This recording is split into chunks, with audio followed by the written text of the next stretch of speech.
My name is Amanda, and I'm 28 years old. I've been married for 2 years to my husband Tom, a colleague from university who is now a corporate employee. Since graduating from university, I've chosen not to seek traditional employment and instead make a living through stock investment and foreign exchange trading. Despite living comfortably this way, my parents frequently urge me to find a decent job. The one who understands my current lifestyle the most is Tom. He's always on my side. We've been together since our university days. Being someone who isn't good at socializing, Tom has always been the one I could share my true feelings with. I have parents and a younger sister, but they seem to keep their distance, labeling me as the odd one out. As a result, we don't see each other as often as we used to. Tom's family consists of his parents and his older brother Jeff. When we visited his family to announce our marriage, they asked a lot of questions about my job. Each time, Tom would stand up for me. Amanda is doing what she loves for a living, and that's all that matters. Especially Jeff, who persistently inquired about my job, got me so annoyed that I gave him an offhand response. I'm a part-timer. Hearing this, Jeff chuckled arrogantly and responded, You should have just said that from the start. Plenty of college graduates can't find stable jobs these days. His condescending attitude was irritating, but I didn't let it bother me since I was not marrying him. Even though Tom kept apologizing, having him by my side was all that mattered to me. Jeff, who constantly belittled me, apparently holds an associate professor position at a university.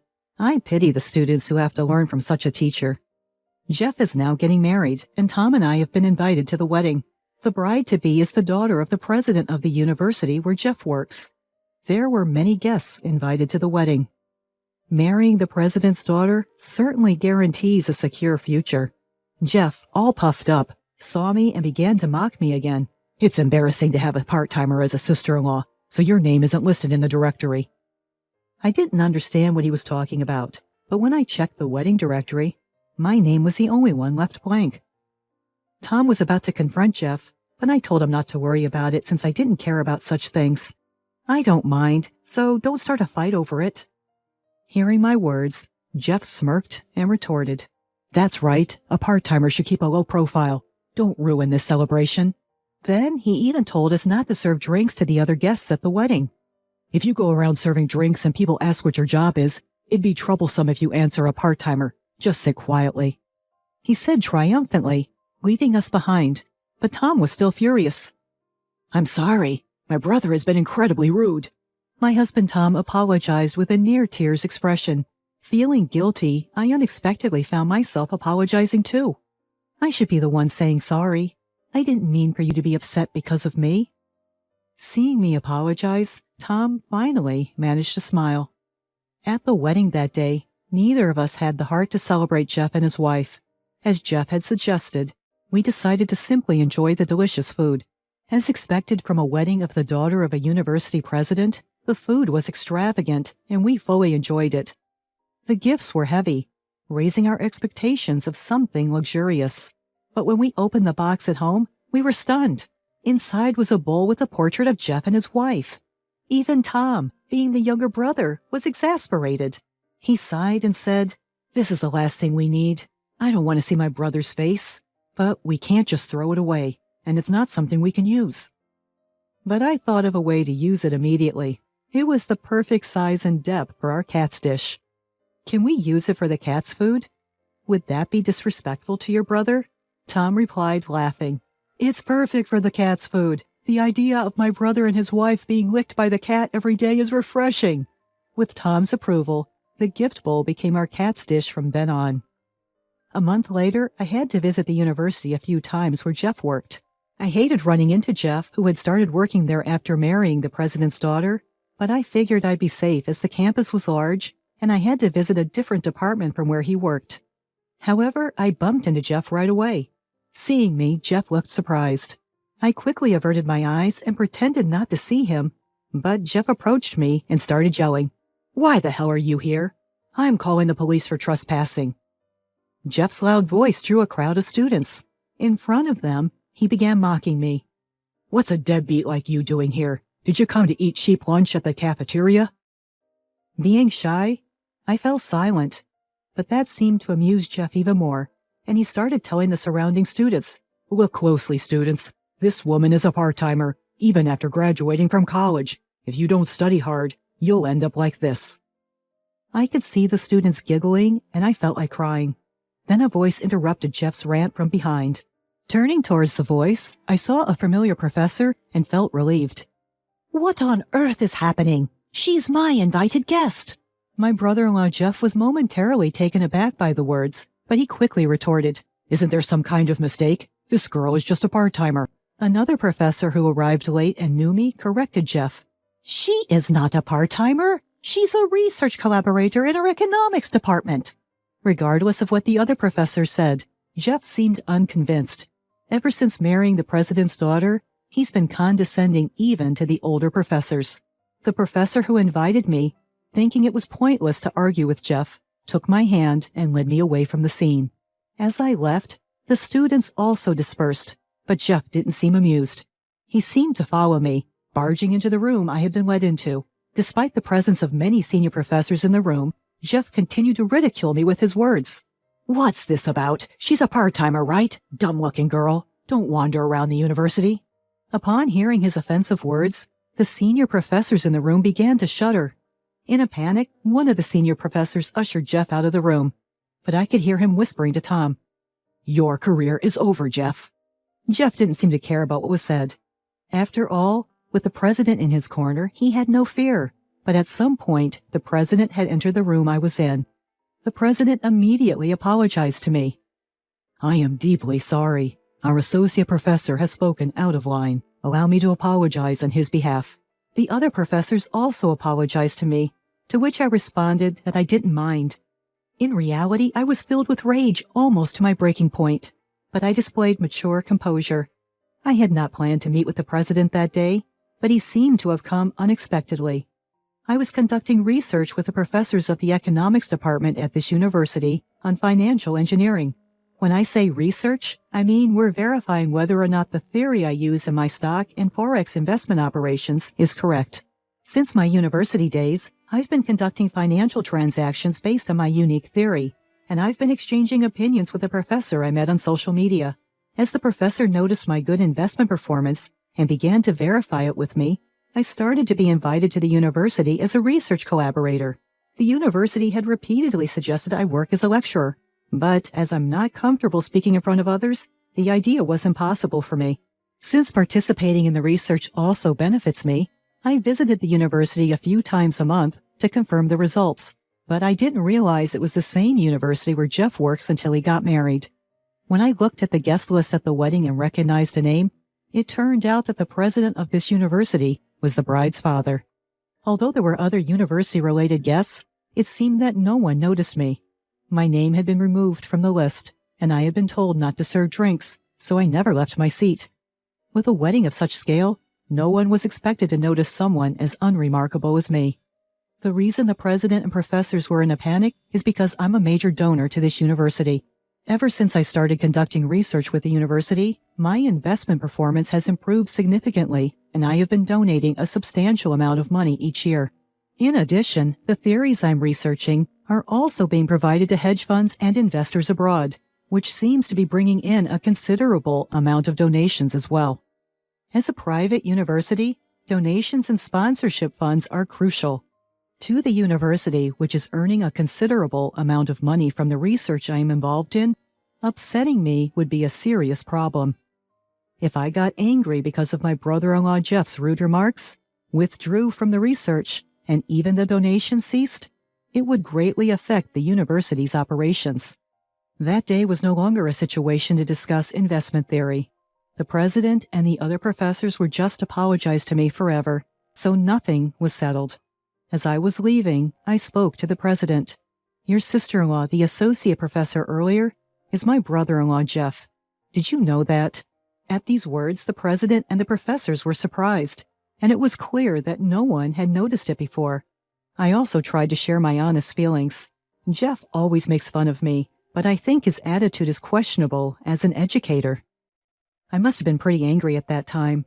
In front of about 10 people, including the president, I spoke quite passionately, something I couldn't normally do due to nerves. Looking back on it, I feel embarrassed. but I was impressed with myself for doing something unexpected when anger builds up too much. After I left, it seems my brother-in-law Jeff's attitude became an issue within the university. He had been criticized for his arrogant attitude towards his superiors, even after marrying the president's daughter, and his reputation among students was quite bad. The fact that he became an associate professor in the first place seemed to be a special case because he was dating the president's daughter, and criticism was directed at the president as well. The president had been defending his sister-in-law, Jeff, for the sake of his beloved daughter, but he was in trouble if his position as president was taken away, as he also received criticism.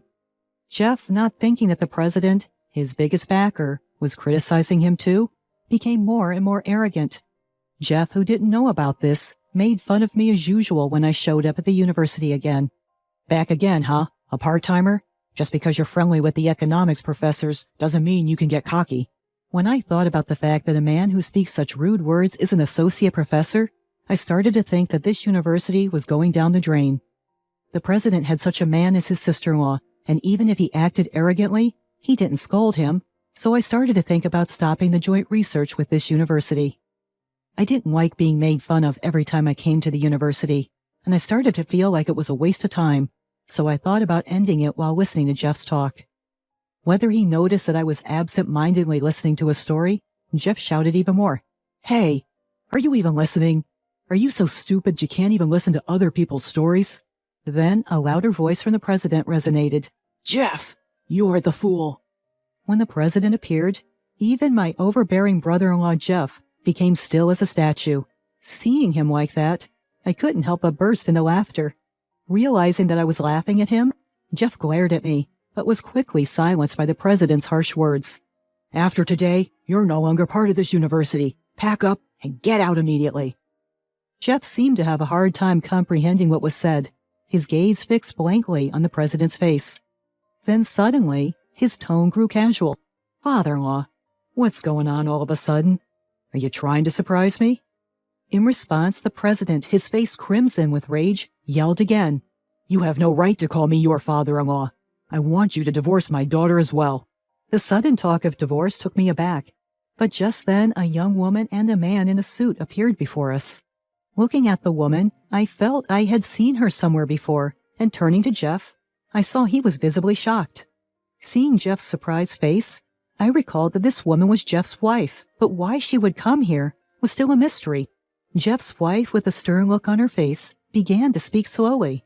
"I suspected you were acting strange, so I had a lawyer investigate, and they managed to get these photos." As she spoke, the man in the suit pulled out several photos from a bag and showed them to Jeff. Peering at the photos from behind Jeff, I clearly saw him arm in arm with a woman I didn't recognize. Jeff seemed surprised, and I also let out a gasp of astonishment. I understood why the president had mentioned divorce, but I felt it was unnecessary to discuss it in the middle of the university, especially in front of me. Jeff's wife continued to address the flustered Jeff. "Let's divorce, just as Dad said. After all, you were just using him, weren't you? You never loved me." The unfolding drama had my heart racing, but seeing the tearful face of Jeff, who was about to cry, brought me joy. Moreover, when Jeff's wife said she would also demand the property division, Jeff began to apologize. "I won't cheat on you again. Please forgive me." Watching Jeff is in a panic was quite enjoyable, and I was almost tempted to take a picture to show my husband. Maybe the president called me here today to let me see Jeff suffer. Despite Jeff's pleas, his wife didn't change her mind and tell him she already hired a lawyer. I hadn't expected things to progress so quickly, and as I watched bewildered Jeff close, he turned his frustration on me. "What are you looking at? You're just a part-timer. It's none of your business. Get out of here." At this point, the president began to speak on my behalf. "You always yell part-timer at Amanda, but she's a skilled investor. She's doing joint research with our economics department and even gives generous donations. She's a much more valuable person than you ever will be." Finally, it seemed like Jeff began to believe the president's words as he silently looked up at me. The timing was just right, so I gave my brother-in-law Jeff a piece of my mind. "I expect an apology from you too." Reluctantly, Jeff apologized to me. The president, Bob, must have intended for Jeff to apologize to me too, hence his orchestration of this whole event. showing off evidence of his affair, weakening Jeff completely, then talking about me to further weaken him and compel an apology. That must have been the plan. Thanks to that, I felt quite refreshed, seeing Jeff apologizing to me. While Jeff looked down in despair, the lawyer was explaining the demand for the property division. Meanwhile, I bid Bob farewell, ready to leave. Bob requested my continued support for the university, but I asked for a rain check.